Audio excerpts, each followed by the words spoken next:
خوف کی جب آیتیں بلند آواز سے پڑھی قرآن نے تو ان کی آوازیں جب ڈاکوؤں کے کانوں میں پہنچی تو چیخ پڑے، کسی کا انتقال ہو گیا، کسی کی آنکھیں کھل گئیں۔ اس میں حضرت فضیل بن عیاض بے ہوش ہو گئے، اور جب ہوش آیا تو توبہ کی، اور توبہ کرنے کے بعد ایک ایک کے پاس معافی مانگنے گئے کہ ہم نے تمہیں لوٹا تھا، لو تمہارا لوٹا ہوا مال یہ ہے، اب ہمیں معاف کر دو، تمہارا لوٹا ہوا مال ہے ہمیں معاف کر دو، تمہارا ہم نے فلاں جگہ یہ لوٹا تھا یہ معاف کر دو۔ اتفاق سے بعد میں ایک یہودی کے پاس پہنچے، توجہ ہے آپ کی، اس یہودی کے پاس پہنچے، اس سے جا کے کہا کہ یار لوٹا ہم نے تمہیں بھی ہے، اب ہم نے توبہ کر لی ہے، تمہیں معاف کر دو۔ کہا ہم معاف نہیں کریں گے، جو ہم سے تم نے لوٹا ہے وہ واپس کرو۔ تو فرماتے ہیں کہ ہم دے دیں گے، جب ہو جائے گا دے، تم معاف کر دو، ہم نے توبہ کر لی ہے۔ کہا نہیں ہمارا مال واپس کرو، تو معاف کریں گے۔ جب بہت بضد ہوئے تو وہ یہودی اٹھا اور کچھ اٹھا کے لایا، چارپائی کے نیچے ڈال دیا۔ اس کے بعد حضرت فضیل بن عیاض سے اس ڈکیت نے اس یہودی نے کہا کہ نیچے کچھ پڑا ہوا ذرا اٹھا کے دینا ہمیں۔ تو نیچے ہاتھ ڈالا، اٹھا کے جب یہودی کے ہاتھ میں حضرت فضیل بن عیاض نے دیا، اس نے یوں چپکے سے دیکھا، جیب میں رکھ لیا، کہا جاؤ معاف کر دیا۔ اب حضرت فضیل بن عیاض فرماتے ہیں ابھی تک راضی نہیں تھا، آپ 2 منٹ میں معاف کر دیا؟ کہا وجہ بتاؤ؟ کہا اب یہ مت پوچھو، معاف کر دیا، جاؤ تمہارا کام ہو گیا، کہ اب بتاؤ؟ کہا ہم نے اپنے نبی پر نازل ہونے والی کتاب توریت میں پڑھا ہے کہ جو اللہ کا آخری نبی ہوگا اس کی امت گنہگار ہوگی، اور گناہوں سے صدق دل سے جب توبہ کرے گی تو اللہ تعالیٰ اس کے ہاتھ میں وہ تاثیر پیدا کرے گا کہ مٹی کو ہاتھ لگائے گی تو مٹی سونا ہو جائے گی۔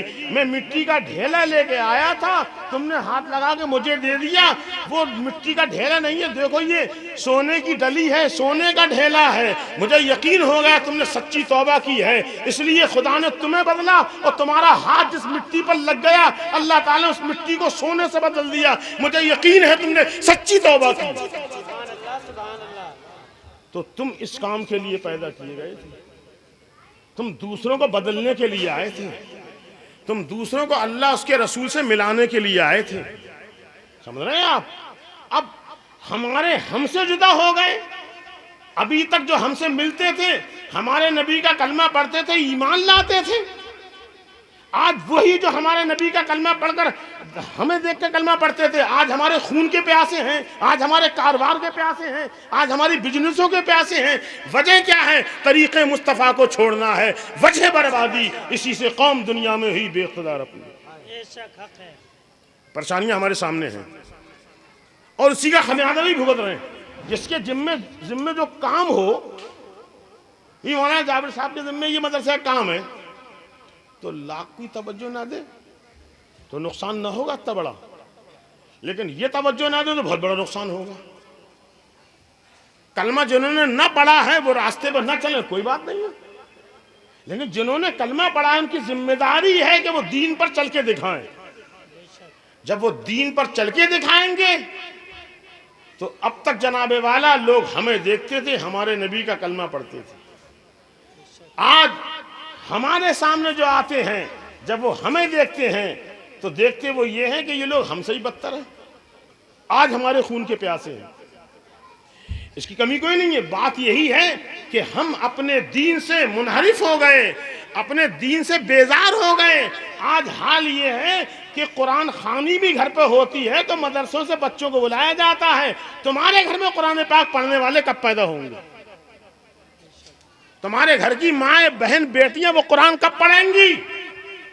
تمہارے نبی پر نازل ہونے والی کتاب صرف یہ حافظ صاحب کی ذمہ داری ہے، امام صاحب کی ذمہ داری ہے، ہر گھر کے اندر قرآن کی تعلیم ہے۔ حضرت حسین بن حضرت رحمت اللہ رضی اللہ تعالیٰ نے فرماتے ہیں کہ میں ایک دفعہ سورہ بقرہ شریف کی تلاوت کر رہا تھا، برابر میں میرے گھوڑا بندھا ہوا تھا، وہ ہنہنانے لگا اور چھلنے لگا، تو اس کو دیکھ کر میں ایک دم رک گیا۔ برابر میں ایک بچہ بھی تھا میرا، وہ لیٹا ہوا تھا، مجھے یہ ڈر لگا کہیں کچل نہ دے، تو میں نے بچے کو ہٹا دیا، میں پھر پڑھنے لگا، تو پتہ چلا وہ پھر اچھلنے لگا۔ آسمان سے نور کی قندیلیں میرے گھر کی طرف لٹکتے رہی، میں برابر دیکھتا رہا، جب میں رک جاتا تھا وہ رک جاتی تھی، گھوڑا رک جاتا، جب پڑتا تھا پھر وہی حال۔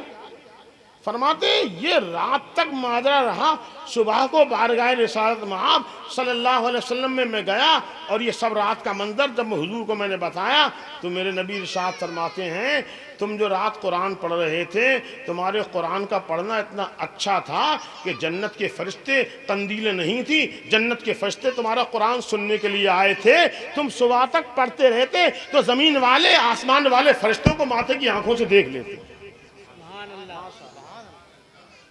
آج کیا ہے؟ آج کیا ہے ہمارے گھروں میں کہ کوئی نیستی آ گئی، پریشانی آ گئی تو صاحب 40 دن کے لیے حافظ صاحب کو طے کر لیا، پریشانی آئی تو قرآن خوانی کروا دی۔ ارے یہ کام ہمارے تمہارے گھروں میں جاری ہونا چاہیے، یہ قرآن کی تعلیمات عام ہو، اور قرآن ہی جناب والا تمہاری زندگی کی گائیڈ ہے۔ ایک کمپنی سے کوئی انجن نکال کے لائیے آپ تو ساتھ میں ایک گائیڈ ملتی ہے، نہیں ملتی ہے؟ ارے موبائل بھی لاؤ تو کچھ اس کے استعمال کرنے کا طریقہ ہوتا نہ ہوتا ہے۔ تو اللہ نے تمہیں پیدا کیا اور قرآن پاک تمہاری ہدایت کے لیے آیا۔ اب کسی انجن کو، کسی مشین کو، کسی بھی استعمال کرو اور اس میں بتائے ہوئے اصول کے تحت آپ استعمال نہ کرو تو جناب والا تمہارا کام بھی بگڑ جائے گا، مشین بھی خراب کر دو گے تم۔ سمجھ رہے آپ؟ تو تمہاری زندگی کو اچھا بنانے کے لیے، تم کو قاعدے کا مسلمان بنانے کے لیے، تم کو نیک بنانے کے لیے یہ قرآن کو بھیجا گیا ہے، اتارا گیا ہے۔ اس کے دائرے میں تمہاری زندگی جب اچھی گزرے گی تو انشاءاللہ تمہارے کام بنتے چلے جائیں گے۔ آج یہ ہمارے گھروں میں قرآن اس اندر نہیں پڑھا جاتا ہے۔ نمازوں کا بھی وہ برا حال ہے جناب والا کہ جمعے کے دن ہم تیار ہو گئے، اس کے علاوہ کوئی مطلب نہیں ہے ہمیں۔ ان تمام چیزوں پہ غور کرو۔ اگر ہم دین کی طرف مستقل طور پر لگ جائیں گے تو اللہ تعالیٰ ہماری مدد کرے گا۔ اور صحیح بات یہ ہے کہ ہمارے سامنے پریشانی آئی ہے، اور سب سے بڑی بات تو یہ ہے کہ ہماری قوم کے جو علماء ہیں، ان علماء کی قدر ہماری قوم کی نظروں سے گر گئی ہے۔ سمجھے؟ جن کی بنا پر ہم کو مقام منصب ملا کرتے تھے، آج علماء کی وہ قدر بھی نہ رہی، وہ عزت و وقار نہ رہا۔ اب اندازہ لگائیے، اور رہا مسئلہ یہ جب انہی کی عزت نہیں تو تمہاری اولاد میں کون حافظ قرآن بنے گا، کون عالم دین بنے گا، کون قاری قرآن بنے گا؟ ان تمام چیزوں پر ہمیں آپ کو غور کرنا پڑا۔ آج کے جلسے میں آپ یہ ہر بات لے کے جائیں، ہر بات پہ غور کریں، ہماری نمازیں کیوں چھوٹ رہی ہیں؟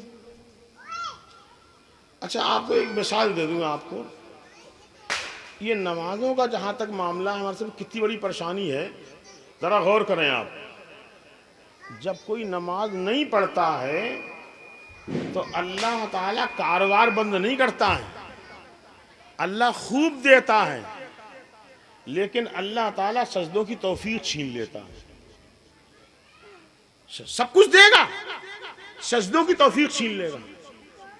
سجدے چھن گئے، اب تم لگژری گاڑیاں چلاؤ، خدا نے توفیق اتنے بڑے کام کی چھین لی، اب بڑا ہونے تو کوئی فائدہ نہیں ہے۔ کتنی فلیٹ ہو جائے آپ کے، کتنی دولت، کتنی ثروت کیوں نہ ہو جائے، شاندار اے سی کے کمروں میں کیوں نہ رہو، لیکن جب توفیق چھین لی اب کچھ نہیں ہے آپ کے پاس۔ جس دولت کو تم سمجھتے ہم کچھ ہیں، تو فرعون کے پاس بھی تھی، حامان کے پاس بھی تھی، قارون کے پاس بھی تھی، شداد کے پاس بھی تھی، توفیق چھن گئی۔ آپ غور کریں، ایک شخص اذان ہوئی اور کافی دوری پر ہے، اس نے گھڑی دیکھی، اذان کی آواز سنی، بھاگا ہوا چلا آیا۔ اور ایک وہ ہے مسجد کے دروازے پر بیٹھا ہوا تھا، جیسے اذان ہوئی وہاں سے بھاگ گیا۔ کلمہ اس نے بھی پڑھا ہے، کلمہ اس نے بھی پڑھا ہے، نبی کا نام یہ بھی لیتا ہے، نبی کا نام وہ بھی لیتا ہے، اتنی دور کا بھاگ کے چلا آیا میری ایک رکعت نہ نکل جائے، اور مسجد پہ بیٹھا ہوا، دروازے پہ بیٹھا ہوا بھاگ کے چلا گیا۔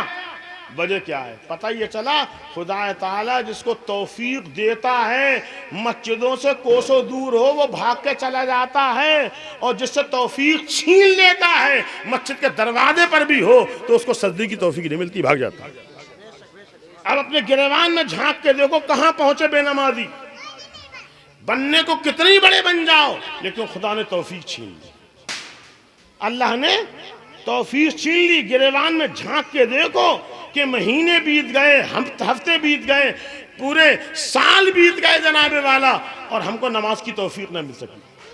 اللہ فرماتا ہے وَمَا خَلَقْتُ الْجِنَّ وَالْإِنسَ إِلَّا لِيَعْبُدُونَ، ہم نے جن اور انسان کو اپنی عبادت کے لیے پیدا کیا۔ کیا کے لیے؟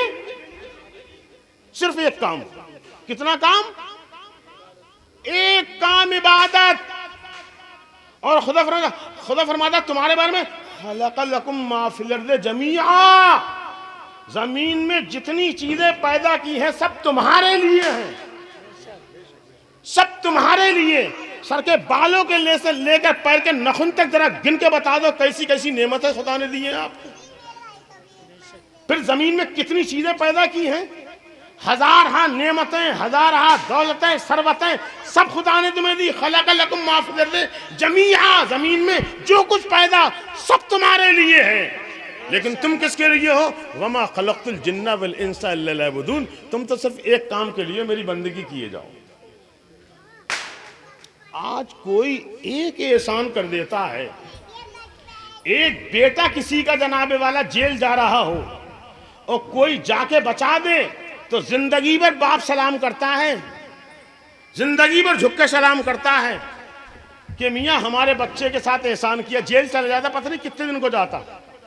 کتنے احسان کیے، انسان ایک دو احسان کرتا ہے، اس کا احسان آپ نہیں بھولتے ہو، خدا نے کتنا بڑا احسان کیا آپ کے اوپر، کتنا بڑا احسان کیا، ذرا غور کیجیے آپ۔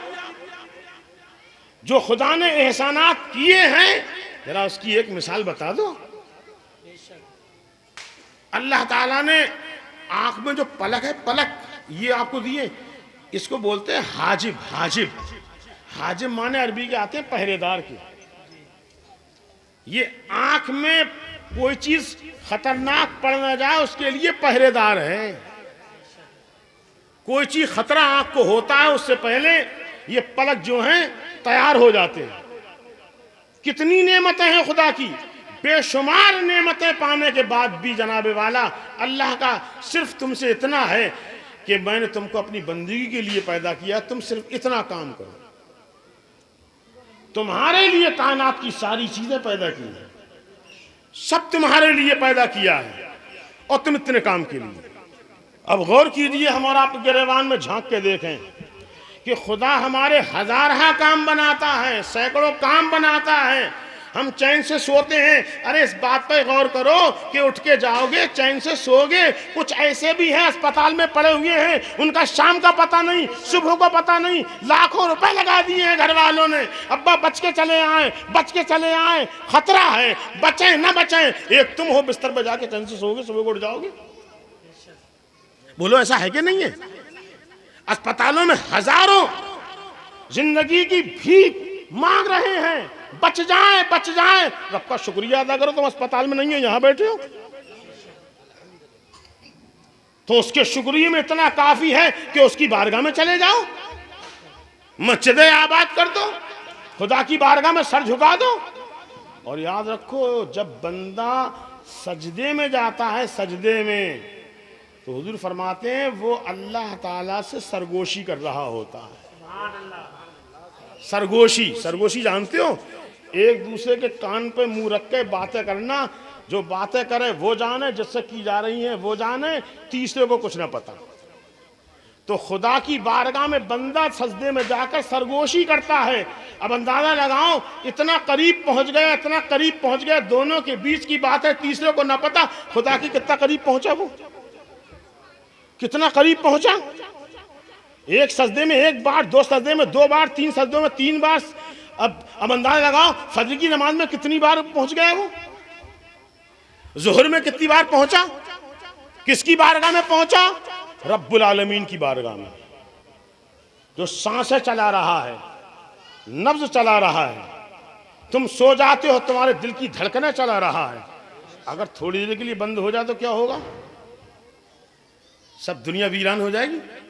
تم سو رہے ہو تمہاری نبضوں کی حفاظت کیے ہوئے ہے، دل کی دھڑکن کو سنبھالے ہوئے ہے کہ نہیں ہے؟ ہر وقت جناب والا اس کی رحمتیں تمہارے ساتھ ہیں، اور ہمارا حال یہ ہے کہ اتنے کرم فرمانے والے خدا سے ہم دور ہیں۔ وہ رب العالمین ہے، احکم الحاکمین ہے، اس کی بارگاہ میں سجدہ کرنے والا اتنا قریب پہنچ جاتا ہے۔ آج ہماری قوم کا حال یہ ہے، امام صاحب کے پاس تو بات کی بات ہے، اگر کوئی نیتا آ جائے نا تو اس کے ساتھ منچ پہ اتنے فوٹو کھنچوائے جاتے ہیں کہ ہم قریب ہو گئے، ہم قریب ہو گئے، صاحب ہمارا مرتبہ بڑھ گیا۔ ہاں بولو ہے، مطلب موبائل پہ اس پہ صاحب مطلب اتنا چمکتے ہیں کچھ پوچھو مت۔ کرتے نہیں کرتے ہم لوگ؟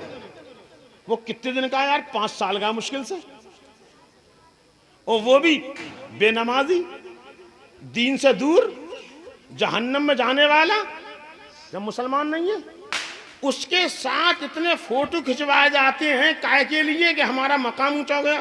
یار اس عزت کو مارو لات، تم خدا کی بارگاہ میں چلے جاؤ سب تمہارے سامنے جھکیں گے، اپنی پہچان کیوں بنوا رہے ہو؟ نعرہ تکبیر، نعرہ رسالت، مذہب اسلام، علامہ سلیم اختر صاحب قبلہ، سیرت غوث اعظم کانفرنس، نعرہ تکبیر۔ تمہاری پہچان ان نیتاؤں سے نہیں، لیڈروں سے نہیں، تمہاری پہچان سجدوں سے ہونا چاہیے، خدا کی بندگی سے ہونا چاہیے۔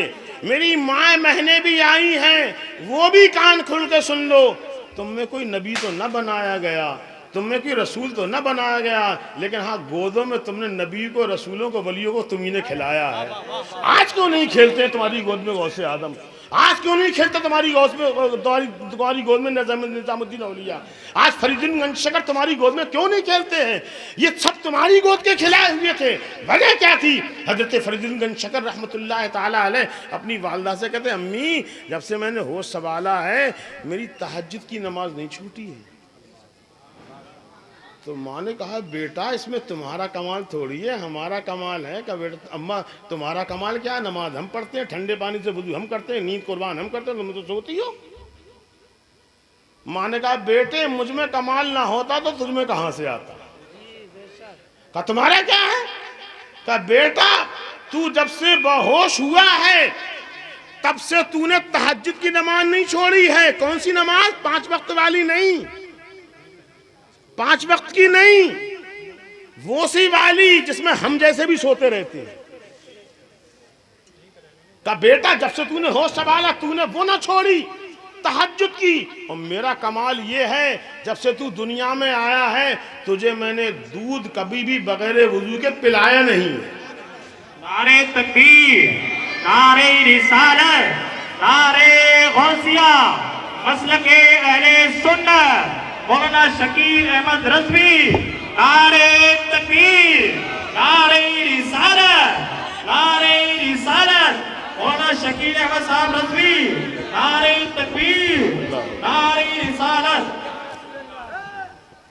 دیکھیے ہماری اس بزرگ کی لاش کڑی خطیب نوجوان، خطیب ہندوستان، مقرر ذیشان، خطیب بے باک حضرت علامہ مولانا شکیل احمد رضوی صاحب تشریف لا چکے گئے، اور انشاءاللہ بہت ہی شاندار، بہت ہی دمدار خطابت آپ حضرات کو مولانا شکیل صاحب کی سماعت فرمانے گئے۔ لیکن اس وقت جو آپ گفتگو سن لگے گئے، یوں سمجھ لیے کہ یہ زبان سے جو سونے کے موتی ٹپک لگے گئے، ان موتیوں کو آپ کو اپنی گود میں سنبھال کر کے رکھنا گئے۔ یہ تھوڑی دیر کے لیے اور یہ موتی برس لگے گئے، پر جتنی دیر یہ موتی نکلے ان کو حفاظت سے اپنی گودوں میں سنبھالتے رہیے۔ درشی پڑھے اللہم صلی علی سیدنا مولانا محمد المبارک وسلم، صلاۃ و السلام علیک یا رسول اللہ یا حبیب اللہ یا نبی اللہ۔ تو یہ خانقاہ میں علماء ہوں، فضلاء ہوں، صوفیاء ہوں، تمام اولیاء کرام جو ہیں یہ سب جناب والا اس میں ماں باپ کی زندگی کا دخل ضرور ہے۔ ماں باپ کی زندگی کا دخل ضرور ہے۔ جب ماں نیک صالح ہوتی تھی تو بچہ نیک صالح ہوتا تھا، آج حال یہ ہے سب سے زیادہ دکھ اگر کسی کو ہے تو معاشرے میں سب سے زیادہ پریشان کوئی اولاد سے ہے